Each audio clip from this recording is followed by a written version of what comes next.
ಈ ಓಂ ಶಕ್ತಿ ಸಂಘದ ಬಗ್ಗೆ ನಿಮ್ಮ ಅಭಿಪ್ರಾಯ ಏನು? ಸರ್ ಪರವಾಗಿಲ್ಲ ಸರ್, ದೇವ್ರು ಮಾಡ್ಲಿಕ್ಕೆ ಯಾರ್ದು ಅಬ್ಜೆಕ್ಷನ್ ಇಲ್ಲ. ಈಗ ನಾವೇನ್ ಆದಿಶಕ್ತಿ, ಪಟ್ಲದಮ್ಮ, ಮಾರಮ್ಮ, ಬೆಂಗಳೂರು ಹೆಣ್ಣಮ್ಮ ಅಂತ ಪೂಜೆ ಮಾಡ್ತೀವಿ. ಮೇಲ್ಮರುವತ್ತೊಳ್ಳು ಓಂ ಶಕ್ತಿ ಇದೆ ಸರ್. ಹೋಗ್ಲಿ, ಅದೇ ಚಾಲೆಂಜ್ ಮಾಡ್ಕೊಂಡ್ಬಿಟ್ಟವ್ರೆ. ಗಂಡಸೆಲ್ಲ ಅಯ್ಯಪ್ಪ ಸ್ವಾಮಿಗೆ ಹೋಯ್ತಾರೆ ಅಂತ ಹೆಂಗ್ಸೆಲ್ಲ ಓಂ ಶಕ್ತಿ ಶುರು ಮಾಡ್ಕೊಂಡ್ಬಿಟ್ರು. ಹೋಗಿದ್ ಬಂದ್ರು ತೊಂದ್ರೆ ಇಲ್ಲ. ಓಂ ಶಕ್ತಿಗೂ ಒಳ್ಳೆ ಭಜನೆ ಇದೆ. ಅದಾಡ್ಬೇಕೋ ಬೇಡವೋ ಇವರು.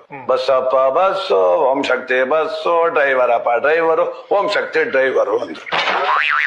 ಅಣ್ಣಮ್ಮನ ಮುಂದೆ ಕುಣಿದ್ರೆ ಅಣ್ಣಮ್ಮ ಒಳ್ಳೇದ್ ಮಾಡ್ತಾಳೆ, ಮಾರಮ್ಮನ ಮುಂದೆ ಕುಣಿದ್ರೆ ಮಾರಮ್ಮ ಒಳ್ಳೇದ್ ಮಾಡ್ತಾಳೆ. ಈ ಡ್ರೈವರ್ ಸುತ್ತ ಹುಚ್ಚು ಬಂದಂಗ್ ಕುಡಿದ್ರೆ ಅವನೇನ್ ಮಾಡ್ತಾನ ಸರ್?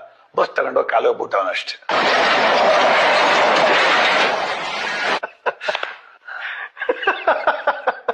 ಮಾಡು ಸರ್.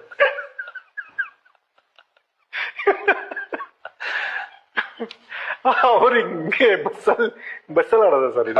ಅವ್ರ ಭಜನೆ ಅಂತ ಅಲ್ಲ ಸರ್. ಈಗ ಭಜನೆ ಅಂದ್ರೆ ಅಮ್ಮನ ಬಗ್ಗೆ ಆಡ್ಬೇಕು. ಹೂವಾಗಿ ಒಲಿದು ಬಾರೆ, ಓಂ ಶಕ್ತಿ ಆವಾಗಿ ನಲ್ದು ಬಾರೆ ಇದೆ.